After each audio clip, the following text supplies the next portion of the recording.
नमस्कार दोस्तों, भक्ति सागर चैनल के इस नए वीडियो में आप सभी का स्वागत है।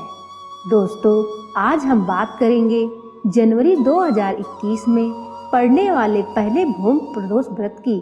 दोस्तों, इस वीडियो को अंत तक देखिएगा क्योंकि इसमें हम आपको भौम प्रदोष व्रत का महत्व बताएंगे और साथ ही व्रत कथा भी सुनाएंगे।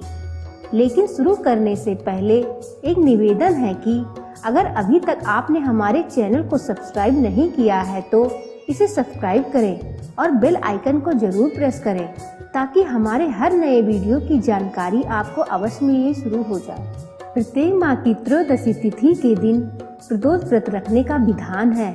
यह व्रत कृष्ण पक्ष और शुक्ल पक्ष दोनों को किया जाता है। सूर्यास्त के बाद का कुछ समय प्रदोष काल कहलाता है। सामान्यतः सूर्यास्त से लेकर रात के आरंभ तक की अवधि को प्रदोष काल कहा जाता है। जिन भक्तों को भोलेनाथ पर अटूट श्रद्धा और विश्वास हो, उनको प्रदोष व्रत का नियम पूर्वक पालन करना चाहिए। यह व्रत उपासक को धर्म और मोक्ष से जोड़ता है। इस व्रत में भगवान शिव का पूजन किया जाता है। भगवान शिव की जो भी आराधना करते हैं उन्हें गरीबी, दुख और ऋणों से मुक्ति मिलती है। साथ ही जिनकी कुंडली में मांगलिक दोष हो, उनको यह भौम प्रदोष का व्रत अवश्य करना चाहिए। इससे मंगल के कुप्रभावों को शुभ में परिवर्तित किया जा सकता है। शास्त्रों के अनुसार भौम प्रदोष यानी मंगलवार को पड़ने वाले प्रदोष व्रत को रखने से गौदान के समान पुण्य की प्राप्ति होती है। पौराणिक मान्यता है कि यह व्रत करने वाले पर शिव की कृपा बनी रहती है और साधक की सभी मनोकामनाएं पूरी होकर वह शिवलोक को प्राप्त करता है। यह व्रत शत्रुओं के नाश के लिए, सौभाग्य और दाम्पत्य जीवन की सुख शांति के लिए एवं संतान प्राप्ति की कामना हेतु सुख फलदायक होता है। साधक जिस उद्देश्य को ध्यान में रखकर यह व्रत करती हैं, उसे वैसा ही फल प्राप्त होता है। आइए अब जानते हैं कि भौम प्रदोष व्रत की पूजा विधि। भौम प्रदोष व्रत करने के लिए साधक को प्रातः सूर्योदय से पूर्व उठ जाना चाहिए। नित्य कर्मों से निर्वृत्त होकर भगवान श्री भोलेनाथ का स्मरण करें। इस व्रत में आहार नहीं लिया जाता है। पूरे दिन उपवास रखने के बाद सूर्यास्त से 1 घंटा पहले स्नान आदि करके श्वेत वस्त्र धारण किए जाते हैं। उत्तर पूर्व दिशा की ओर मुख करके पूजा करने के सुख फल प्राप्त होते हैं। पूजन स्थल को गंगा जल से शुद्ध करने के बाद साफ आसन बिछा लें। यदि आपको कुशा का आसन मिल जाए तो अति उत्तम, अन्यथा कोई भी श्वेत वस्त्र बिछा लें। चौकी पर भगवान शंकर और माता पार्वती के चित्र को स्थापित करें। फिर आसन पर बैठकर ओम नमः शिवाय इस मंत्र का कम से कम 108 बार जप करें। यदि संभव हो सके तो 1008 बार जप करें। यदि आपके पास व्यवस्था हो तो इसी मंत्र से हवन भी कर सकते हैं। इसके उपरांत शांति पाठ करें। अंत में अपनी सामर्थ्य के अनुसार दान दें या किसी ब्राह्मण को भोजन कराकर उनसे आशीर्वाद प्राप्त करें। ध्यान रखें कि प्रदोष काल में सूर्यास्त के बाद ही पूजा करें। आइए अब आपको सुनाते हैं भौम प्रदोष की व्रत कथा। एक बार हनुमान जी माता सीता जी के शरण में आए और आंखों में आंसू लिए सिर झुकाकर वहीं उनके चरणों के पास ही बैठे रहे। माता सीता ने उनसे पूछा कि क्या हुआ, वह इतने उदास क्यों लग रहे हैं। इस पर हनुमान जी ने माता को उत्तर दिया कि हे माता, आपने मुझे जो अजर अमर होने का पद प्रदान किया है वह अब मुझे नहीं चाहिए। मैं उसी पद को लौटाने आया हूँ। इस पर माता सीता जी मुस्कुराई और बोली, पुत्र, तुम कैसी बातें कर रहे हो।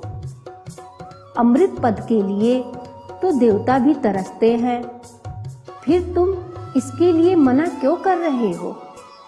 तब तक वहां पर स्वयं प्रभु श्री राम जी आ गए और उन्होंने सीता जी से हनुमान जी के उदास होने का कारण पूछा। माता सीता जी ने प्रभु से कहा, हे नाथ, ना जाने क्या हुआ है कि हनुमान जी मुझे अपना अमर पद वापस करने आए हैं।